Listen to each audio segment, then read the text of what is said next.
Dis à ton voisin, tu as très bien fait d'être là. Et tu ne vas pas regretter. Parce que notre Dieu est vivant. Il est puissant. Et il est merveilleux. Amen. Alors je veux parler de l'intimité avec le Saint-Esprit. Et je vais toucher 4 éléments importants qui vont te permettre de bâtir une intimité avec le Seigneur. Et je crois que le Père a fait l'ouverture de cette thématique. Et nous bénissons le Seigneur pour ce qu'il vient de faire. Alors je veux qu'on acclame le Seigneur pour la vie du Père Dominique Assignon, qui nous a bénis et qui va nous bénir encore demain. Amen. Alors sache que c'est 2 nuits inoubliables. Cette première nuit, c'est l'entrée en matière. Et la deuxième nuit, c'est l'apocalypse de la situation. Alléluia. Écoutez, le Saint-Esprit est le maître du temps depuis que Jésus-Christ est parti. Même la naissance de Jésus a été orchestrée, a été faite, a été programmée, a été planifiée, a été arrangée par le Saint-Esprit. Marie que nous connaissons tous, la Sainte Vierge, elle n'est jamais entrée en relation avec un homme. C'est le Saint-Esprit qui a fait le travail pour elle. Ça veut dire, là où il y a la stérilité, quand le Saint-Esprit vient, il y a la fécondité. Ça veut dire, là où il n'y a pas d'enfantement, quand le Saint-Esprit vient, il y a l'enfantement. Ça veut dire, là où il y a les blocages, quand le Saint-Esprit vient, il y a le déblocage. Ça veut dire, là où il y a des portes fermées, quand le Saint-Esprit vient, les portes s'ouvrent. Le Saint-Esprit est celui qui représente Jésus dans notre temps. Le Saint-Esprit est celui qui représente Dieu dans notre temps. Le Saint-Esprit est celui qui est le gardien de tout ce que Dieu veut faire sur cette terre. Le Saint-Esprit est le dirigeant, le gouvernant de notre temps. Alors regarde ton voisin, dis-lui, le Saint-Esprit est important dans ta vie. Aucun chrétien ne peut avoir une vie chrétienne réussie si ce chrétien ne laisse pas le Saint-Esprit s'asseoir en lui. Même pour pouvoir garder une vie de prière, c'est l'aide du Saint-Esprit. Même pour que Pierre prêche à plusieurs personnes, c'est le Saint-Esprit. Le Saint-Esprit est celui qui donne la capacité là où il n'y avait pas de capacité. Parce qu'il est lui-même la capacité. Le Saint-Esprit est celui-là même qui était au commencement de la création. Dieu n'a rien dit tant que le Saint-Esprit n'était pas présent. La Bible nous dit que le Saint-Esprit se mouvait sur les eaux. Et après que le Saint-Esprit a fini de faire son mouvement, à partir de là, Dieu va commencer à prier. Dieu va commencer à prophétiser. Dieu va commencer à faire les choses. En d'autres mots, si le Saint-Esprit ne s'associe pas à la vie d'un enfant de Dieu, il n'y a rien qui peut arriver de glorieux dans sa vie. La force de tout homme de Dieu, c'est le Saint-Esprit. La force de tout serviteur de Dieu, c'est le Saint-Esprit. C'est le Saint-Esprit qui donne la paix dans le foyer. C'est le Saint-Esprit qui donne la capacité d'obéir à la parole de Dieu. C'est le Saint-Esprit qui donne de comprendre le message de Dieu. La Bible, elle est écrite blanc sur noir. Mais l'aide du Saint-Esprit te permet de recevoir la révélation à l'intérieur de la parole de Dieu. Sans le Saint-Esprit, personne ne peut avoir une vie accomplie, une vie merveilleuse, une vie paisible, une vie chrétienne dans laquelle il arrive à faire ce que Dieu lui demande de faire. C'est pourquoi le Saint-Esprit, on est né du Saint-Esprit, on évolue par le Saint-Esprit, on termine avec le Saint-Esprit.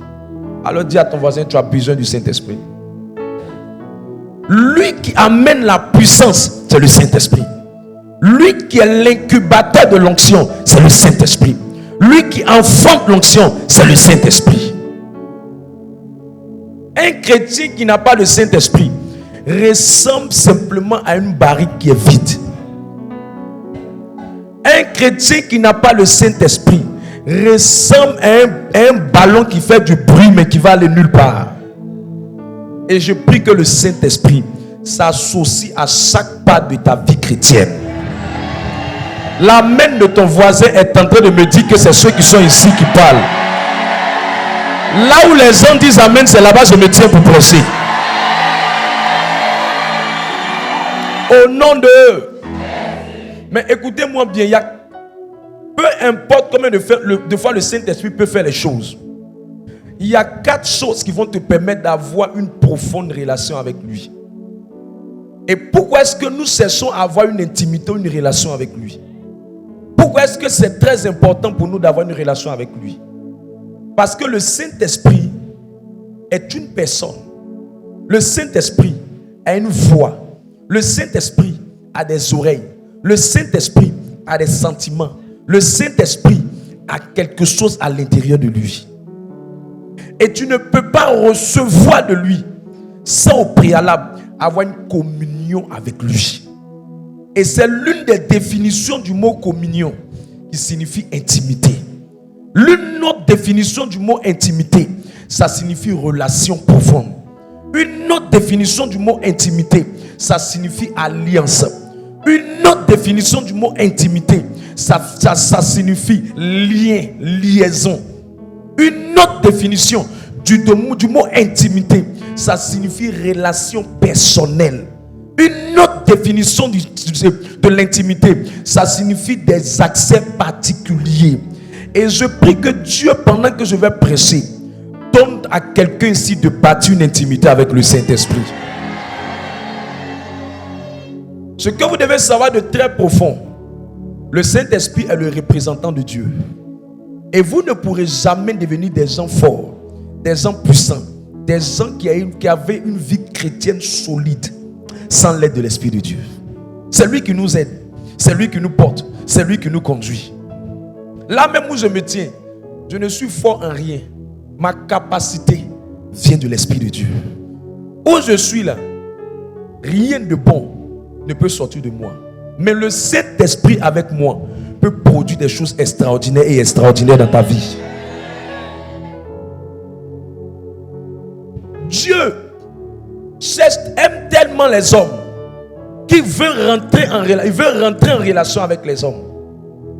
C'est pourquoi Dieu va toujours utiliser, depuis le début de la Bible, il va utiliser toujours des représentants qui seront en quelque sorte comme des canaux par lesquels lui, il va rentrer en communion, en relation, en intimité avec les hommes. Et il a envoyé plusieurs prophètes.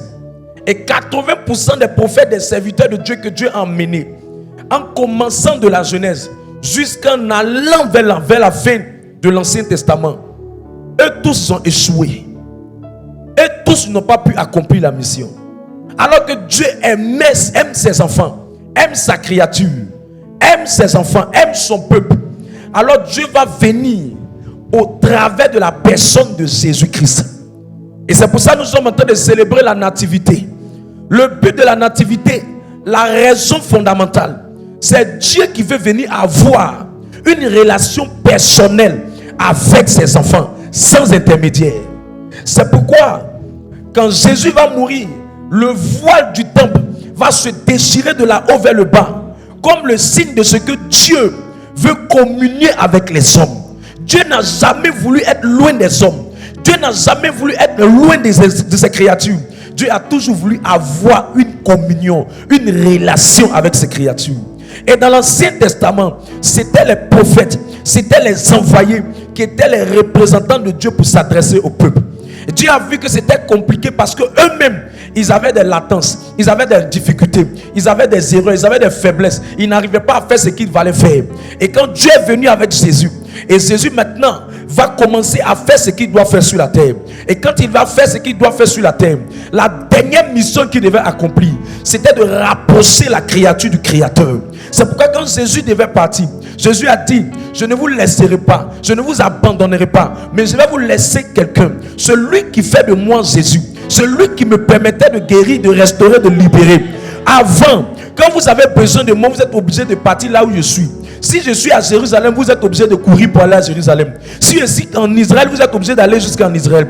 Si je suis en Chine, vous êtes obligé d'aller jusqu'en Chine. Si je suis à Bobo, vous êtes obligé d'aller jusqu'à Bobo. Et on disait dans la Bible que des foules suivaient Jésus partout il partait. Et Jésus a trouvé que ça allait être très compliqué, parce qu'en ce moment-là, il n'y avait pas de voiture. En ce moment, il n'y avait pas d'engin pour se déplacer. Alors Jésus dit: Moi, je suis un homme Chanel. Moi, je suis limité dans l'espace. Mais il y a une personne qui n'est pas limitée. Il y a une personne qui n'a pas besoin de transport. Il y a une personne qui n'a pas besoin de véhicule. Cette personne-là, je vous la laisse. Le Saint-Esprit. Holy Spirit. Holy Spirit. Le Saint-Esprit. Le Saint-Esprit. Je vous laisse le Saint-Esprit. Lui là, tu as Bobo du Christ, son nom il est présent. On est ici à Saint-Ambroise, ma vie. Pendant qu'on prie ici, sur notre paroisse, la prière, mais le Saint-Esprit est ici. Le Saint-Esprit est là-bas. Le Saint-Esprit est partout. Le Saint-Esprit est au Togo. Le Saint-Esprit est à Abidjan. Le Saint-Esprit est au Sénégal. Le Saint-Esprit est au Bénin. Le Saint-Esprit est au Mali. Le Saint-Esprit est en France. Le Saint-Esprit est en Chine. Lui, il ne peut pas être limité.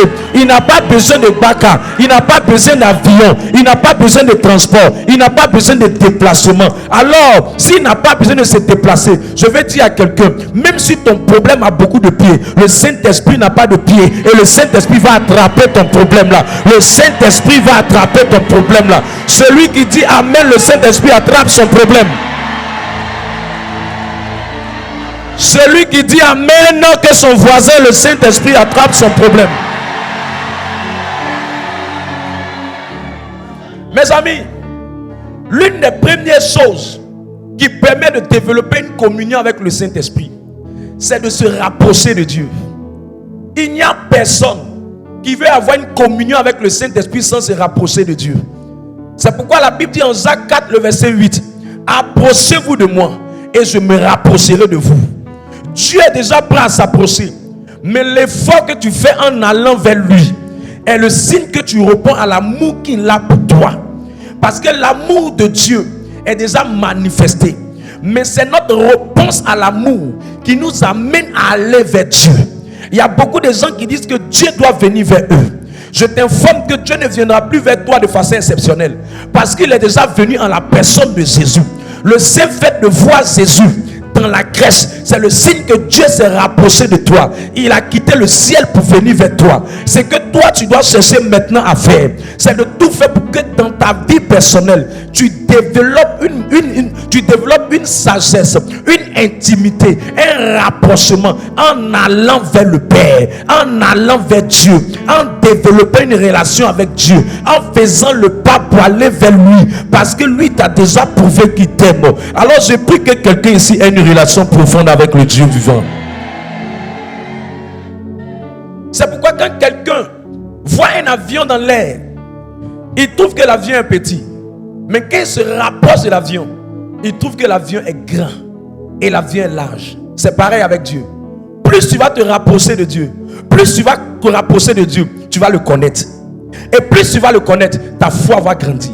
J'entends beaucoup de gens dire que je veux que ma foi monte. Non, ne cherche pas seulement que ta foi monte. Cherche à développer une relation avec Dieu qui va te permettre de le connaître. Si tu connais mieux Dieu, tu vas finir par voir ta foi grimper. Tu vas finir par voir ta foi grandir. Pourquoi? Parce qu'en connaissant Dieu, en cherchant Dieu, en poursuivant Dieu, tu vas découvrir de Dieu sa grandeur. Tu vas découvrir de Dieu sa puissance. Tu vas découvrir ce Dieu sa force. Tu vas découvrir ce Dieu sa fidélité. Tu vas découvrir ce Dieu sa capacité à guérir. Tu vas découvrir ce Dieu, le Dieu qui n'abandonne pas, le Dieu qui ne laisse pas. Et tu pourras dire aux gens, j'ai entendu parler de lui, mais maintenant mes yeux l'ont vu, mes yeux l'ont vu, mes yeux l'ont vu, les yeux l'ont vu. Avant c'était les gens qui me parlaient de lui, mais maintenant moi-même je sais que Dieu ne laisse pas quelqu'un. Je suis allé composer, il m'a pas laissé. Je suis allé passer mon concours, il m'a pas laissé. Je cherchais enfant, il m'a pas laissé. Je cherchais travail, il m'a pas laissé. J'ai vu sa grandeur, j'ai vu sa bonté,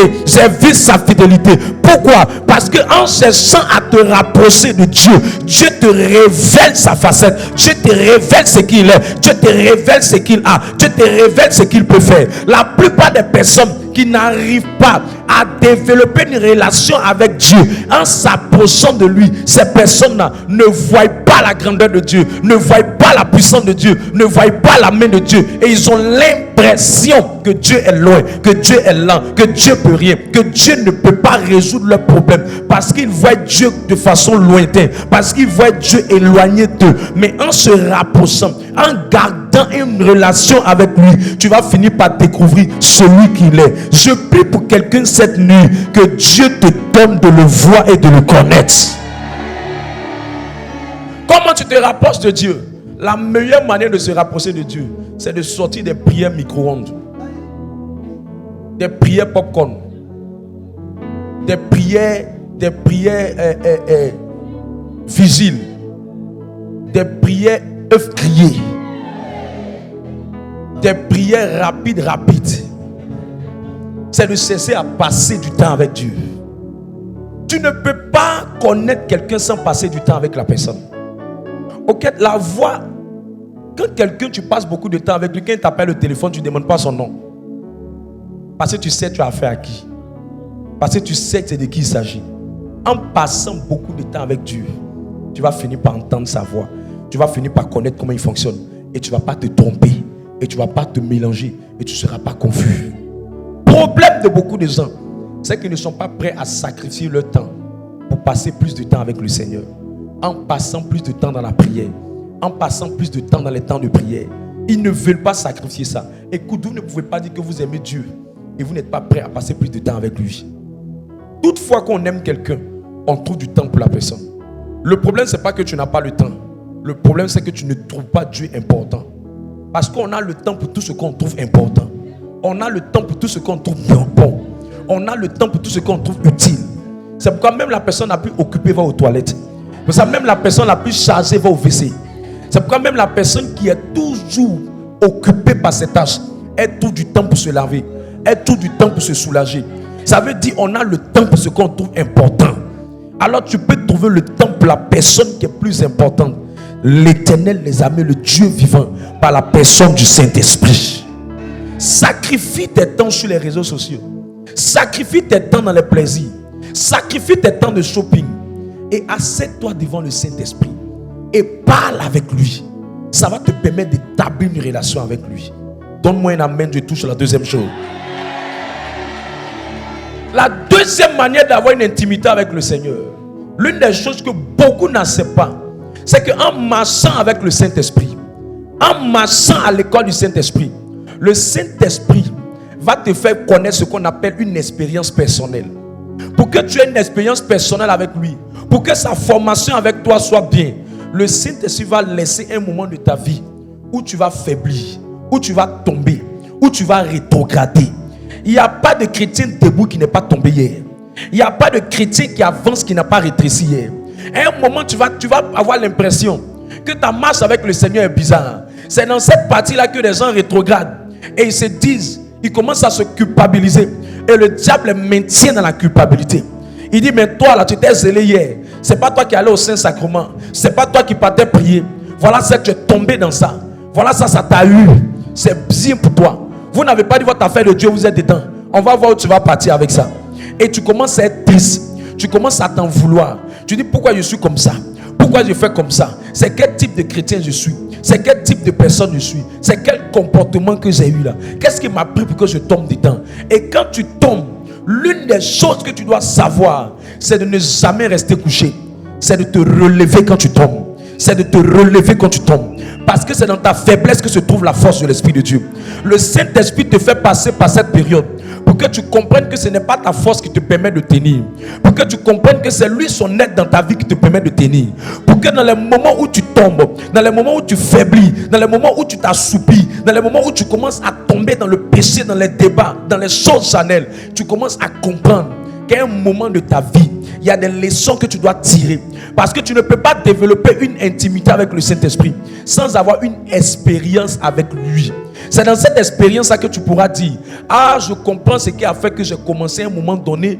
Moi-même, je vois que ce qui a fait que je suis tombé, c'est parce que j'ai passé plus de mon temps à causer. J'ai diminué mes temps de prière. Or, la Bible dit, veillez et priez pour ne pas tomber dans la tentation. Donc c'est que mes temps de prière ont baissé et Satan est rentré. Désormais, je vais plus m'organiser au niveau de la prière. Voilà une expérience. Voilà une expérience. Il y a des choses que toi-même tu apprends avec le Saint-Esprit. Il y a des choses qu'on ne va pas te presser. Mais c'est dans tes moments d'échec, c'est dans les moments où tu vas tomber, c'est dans tes moments de faiblesse que tu vas tirer cette leçon pour dire, mais attends, moi là, voilà comment mon corps fonctionne. J'ai remarqué que quand je suis sur les réseaux sociaux, à un moment donné, il y a des images quand je vois, ça commence à m'assoupir. Maintenant, je ferai plus attention. Maintenant, je ferai comme ça. Maintenant, je ferai pas comme ça. Tu vas commencer à tirer des leçons dans ta manière de fonctionner. Ou tu vas commencer à regarder. Il y a une amie là, ça fait quand je dois prier, elle m'appelle. Quand je commence à parler avec elle, ça fait que je passe tout le temps dans la causerie et je n'arrive plus à prier. Maintenant, quand elle va m'appeler, je vais savoir comment je vais faire. Je vais commencer à mettre mon téléphone sur mode avion et ça va te donner toi-même une expérience. Le Saint-Esprit accepte que tu tombes pour pouvoir te permettre de te relever en tirant des leçons. Dieu n'a pas de problème avec le péché. Le problème de Dieu, c'est le pécheur. Le problème de Dieu, c'est le pécheur. C'est pourquoi la Bible dit dans le livre de Romains, le chapitre 5, verset 8, il dit: alors même que nous étions pécheurs, il nous a aimés. Écoute-moi bien. Quand tu tombes, relève-toi. C'est pourquoi l'église nous a donné la confession. Quand tu tombes, relève-toi. Quand tu tombes, répands-toi. Quand tu tombes, humilie-toi devant Dieu. Mais ne te dis jamais que ton péché va t'éloigner de Dieu. Parce que Dieu lui-même t'a trouvé dans le péché, il est venu vers toi. Ce n'est pas maintenant où tu es tombé dans le péché qui va s'éloigner de toi. C'est dans le péché qu'il allait vers toi. Dans le péché qu'il a frappé à ton cœur. Dans le péché qu'il allait te chercher. Dans le péché qu'il a amené un prédicateur pour te prêcher. Donc le péché n'est pas que ce qu'il est vrai. Le vrai problème, c'est le fait que le péché prend plaisir au péché. C'est le fait que le péché s'associe au péché. C'est le fait que le péché ne dit pas: je décide de m'éloigner du péché. Dieu n'a pas de problème avec toi.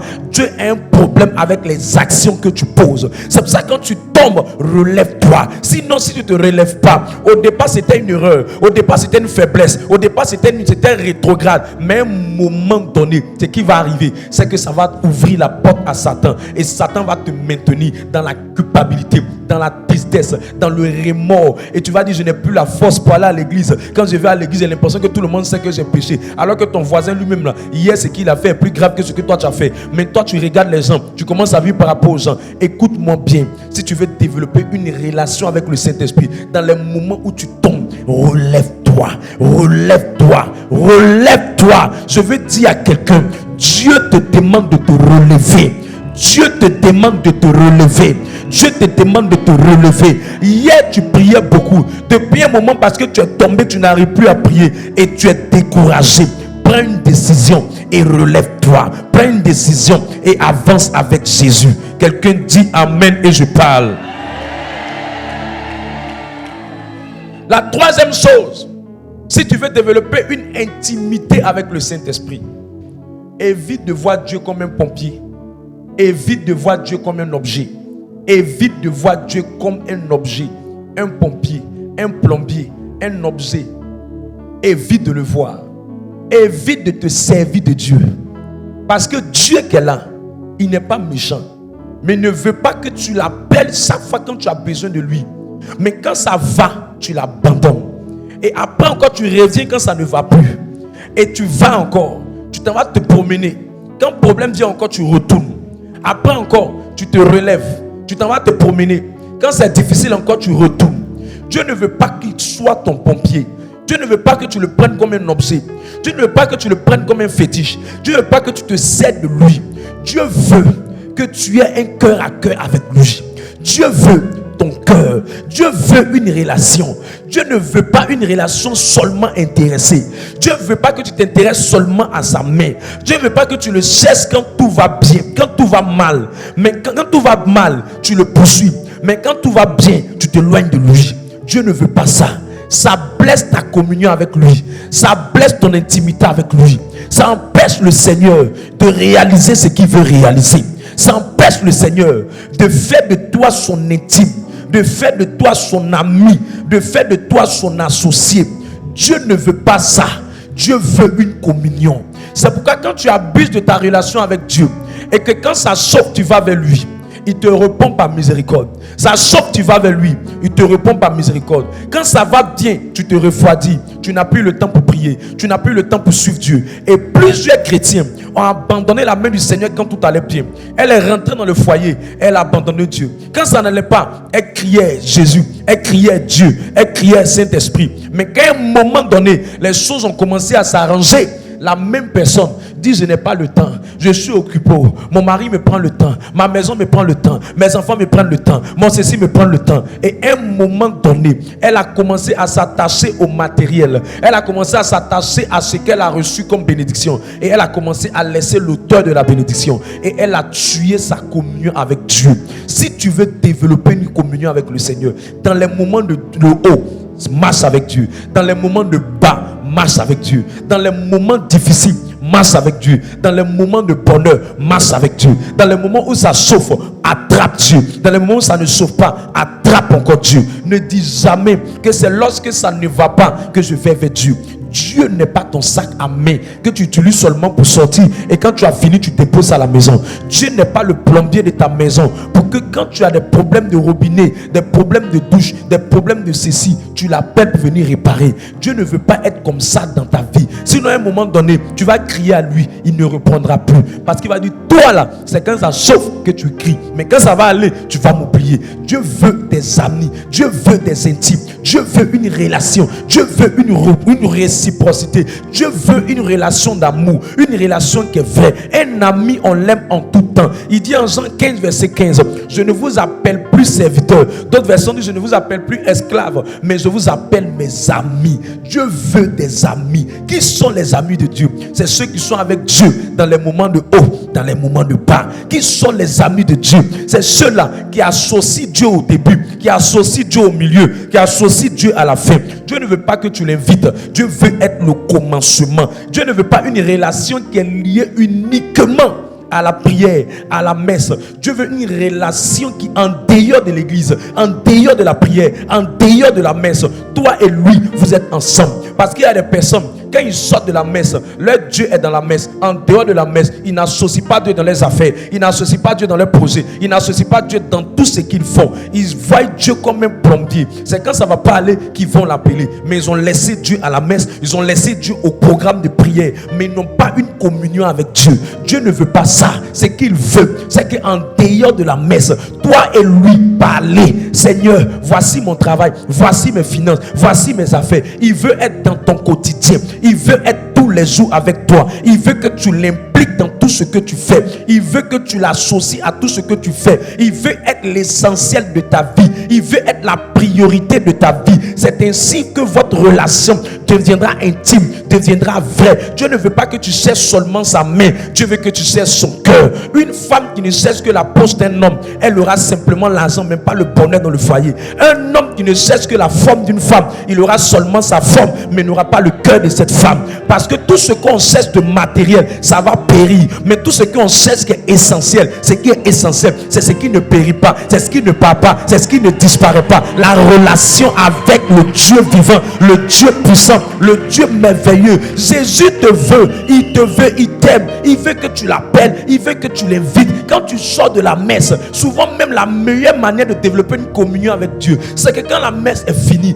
Dieu veut que tu t'assieds un peu à la messe pour lui donner un peu de temps avec lui, un peu de communion avec lui. Dieu ne veut pas une relation d'église, une relation de 4 murs où tu as un comportement ici de sœur, de prêtre, mais quand tu sors de la maison de Dieu, tu as un autre visage, tu as un autre caractère, tu as une autre manière. Le vrai problème, c'est que tu as eu simplement le Dieu de l'église sans avoir la relation avec le Dieu de l'église. Dieu ne veut pas être avec toi seulement quand il y a la messe. Dieu veut être avec toi tous les jours, parce que c'est quand ta communion avec Dieu et tous les jours que ta force pour pouvoir le prier, pour venir dans sa présence, pour venir à la messe est réelle. Parce qu'à la messe, on vient se connecter à Dieu, mais c'est le Dieu que tu as rencontré dans ta maison, dans ton quotidien, que tu viens renouveler ta relation avec lui. L'église entretient notre foi, mais la foi là doit naître en toi par ta communion avec le Seigneur. La foi là doit naître en toi par ta relation avec le Seigneur. Si tu n'as pas une intimité avec le Seigneur, il y a des choses que Dieu ne peut pas te faire entendre. Tu seras enchanté de voir quelqu'un te dire, Dieu m'a parlé, Dieu m'a montré, Dieu m'a dit, et tu seras étonné. Tu vas dire, est-ce que c'est pas un sorcier, est-ce que c'est pas un féticheur, est-ce que c'est pas un marabout? Parce que tu n'as pas eu d'intimité avec lui. Je vais interpeller quelqu'un cette saison. Reviens à une vie d'intimité avec le Seigneur. Cherche une vie d'intimité avec le Seigneur. Cherche une vie d'intimité avec le Seigneur, où tu mets tes enfants en Dieu, où tu mets ta vie en Dieu, où tu as une relation profonde avec le Saint-Esprit. Qui me dit amen, je continue. Qui me dit amen, je continue. Reçois cette grâce. Reçois cette grâce. Reçois cette grâce. Attache-toi à lui. Attache-toi à lui. Attache-toi à lui. J'ai toujours l'habitude de prendre cette image. Si tu rencontres ta maman ou ton père et tu viens lui dire, papa, je dois faire ma dot. Je te donne ma carte d'invitation. Viens manger. Il va faire quoi? Si tu n'as pas giflé, il va t'insulter. Tu sais pourquoi? Parce que simplement ton papa va vouloir être informé au début même où tu veux commencer à faire les démarches. Il ne va pas vouloir que tu puisses le prendre comme un invité. Parce que c'est un manque de respect de le prendre comme un invité. Il veut que tu l'invites après l'avoir au préalable impliqué à ton mariage, impliqué dans l'organisation. Le problème de beaucoup de gens, c'est que les gens invitent le Seigneur, mais ne cessent pas impliquer Dieu dans ce qu'ils font. Ils ne savent pas que Dieu doit être d'abord l'alpha et il est aussi le méga.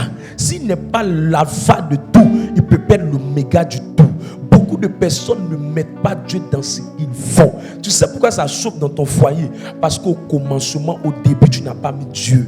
Et ce qui t'empêchait de mettre Dieu dedans, c'est que tu as passé ton temps à l'inviter, mais tu n'as pas passé ton temps à l'impliquer. Quand on implique quelqu'un dans quelque chose, on lui demande son avis, on lui demande sa volonté, on lui demande sa direction, on lui demande son accord, on lui demande son orientation, on lui demande ce qu'il pense, ce qu'il veut, ce qu'il dit. Même s'il ne te répond pas, le simple fait de le faire, ça va lui permettre de te conduire. Parce que Dieu ne te conduit pas toujours de façon audible, mais Dieu te conduit aussi par la houlette et par le bâton, c'est-à-dire par les circonstances et les événements. Je prie pour toi cette saison que ta communion avec le Seigneur devienne normale. Je prie pour toi que ta communion avec le Seigneur devienne normale. C'est parce que les gens n'ont pas d'intimité avec Dieu qu'ils ont un comportement dans l'église. Ils ont un comportement dans les programmes de prière, mais ils ont un autre comportement en dehors des 4 murs de l'église. Ce qui a fait ça, c'est que tu es venu à l'église, mais tu n'as pas développé une communion avec Jésus.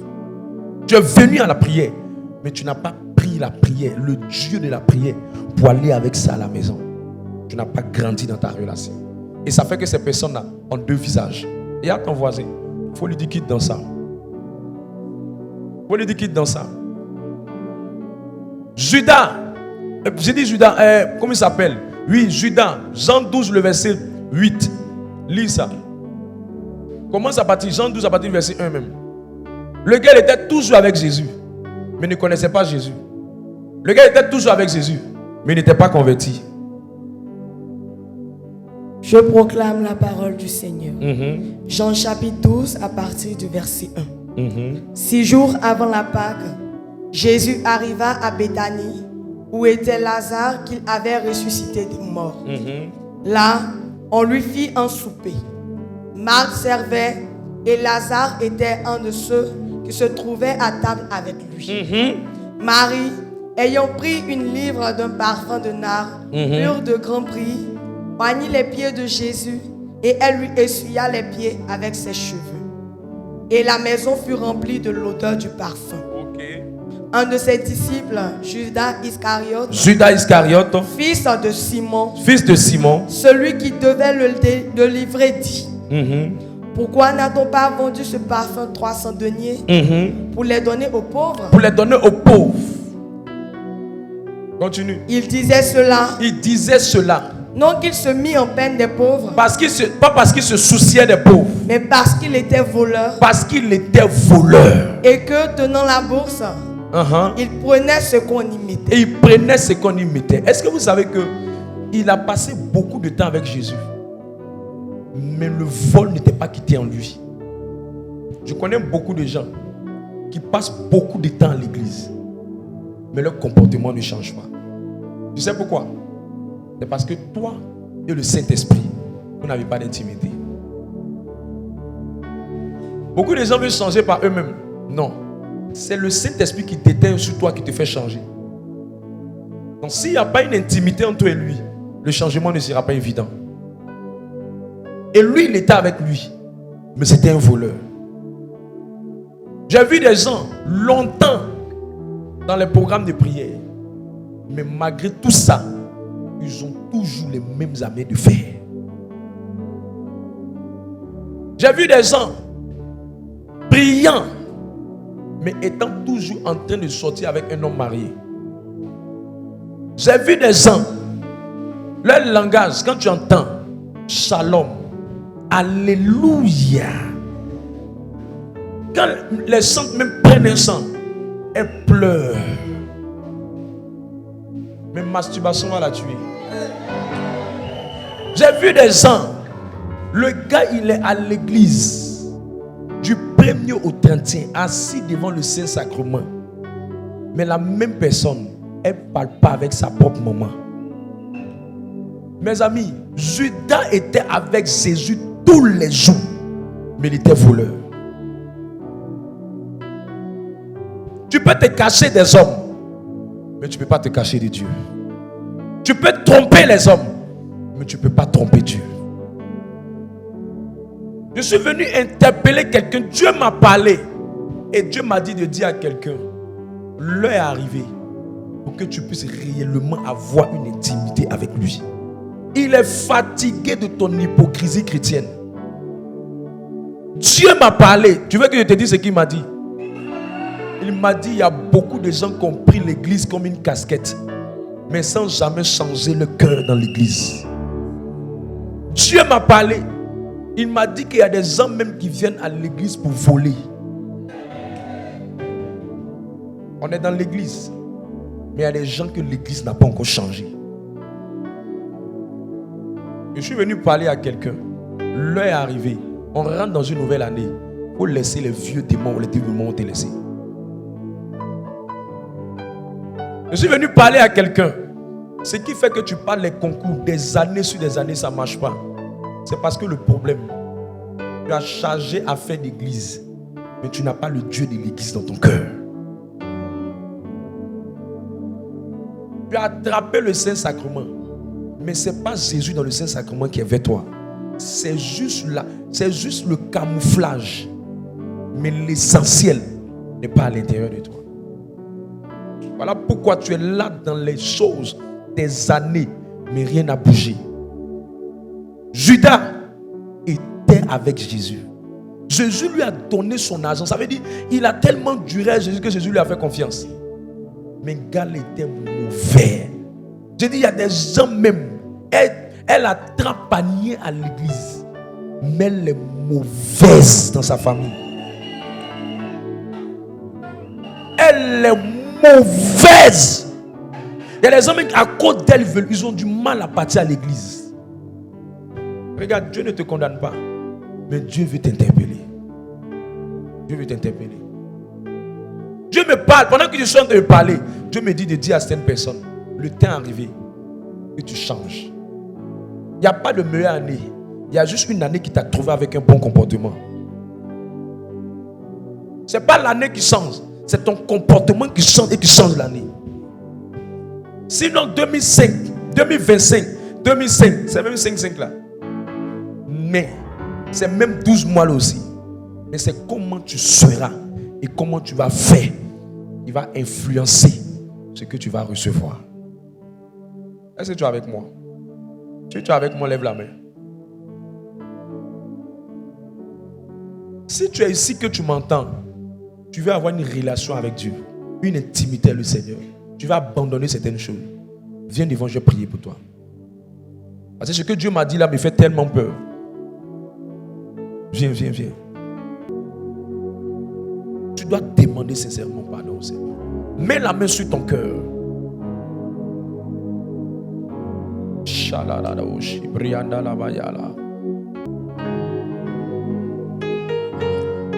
suis en train de briser ce qui va combattre ton année.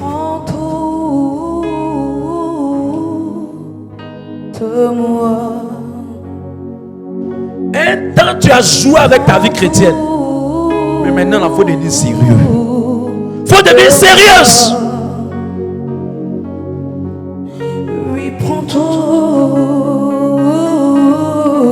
Dieu lui viens prendre mon âme, viens prendre mon cœur, viens prendre ma vie, viens prendre ma vie.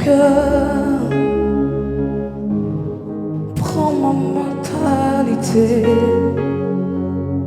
Hey! Prends mon temps, prends ma voix, prends prends mon Parle cœur. à Dieu avec un cœur sincère. Prends C'est la ton- sincérité de ton cœur qui va déterminer tout ce qui va se passer. Je me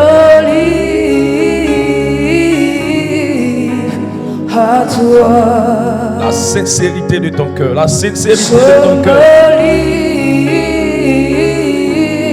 livre à toi. Oh! Oui, je me livre à toi, Seigneur. Je me livre à toi, Seigneur. Je me livre à toi. Il va me demander des comptes. Seigneur. Tu as pris le micro, tu es venu dire aux gens. Tu es venu leur dire qu'ils vont se marier. Une fille qui se prostitue va se marier comment? Dis-lui de se convertir. Je me livre. Tu peux pas avoir deux cas et vouloir avoir le mariage. Je me livre à toi, Seigneur. Il dit je vais avoir une relation avec toi. Viens vers moi. Je te donne tout, Viens vers moi. Viens vers moi. Seigneur. Oui, je me livre à toi. Pas lui, pas lui. Tu connais tes faiblesses. Dis-lui de t'aider. Seigneur, je te donne tout de moi. Je te donne tout de moi. Oui, je te donne tout de moi. Tu vas voir comment il va venir dans ton cœur. Oui, Il est présent ici à cet hôtel. Je te donne mon âme, Seigneur. Je me livre à toi.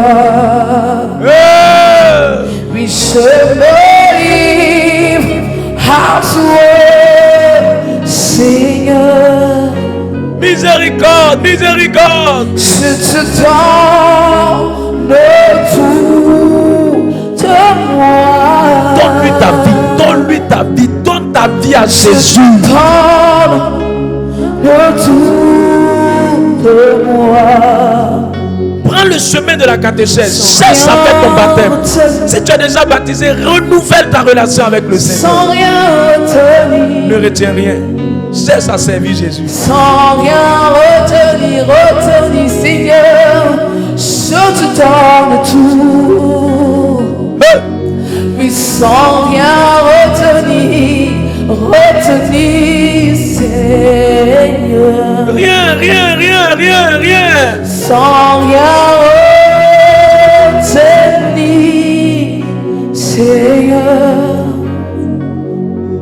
Sans rien retenir. Sans rien retenir. Sans rien retenir. Sans rien retenir. Sans rien retenir. Sans rien retenir. Sans rien, Sans rien retenir. sans rien retenir. Sans rien retenir. Sans rien retenir. Sans rien retenir. Oui, sans rien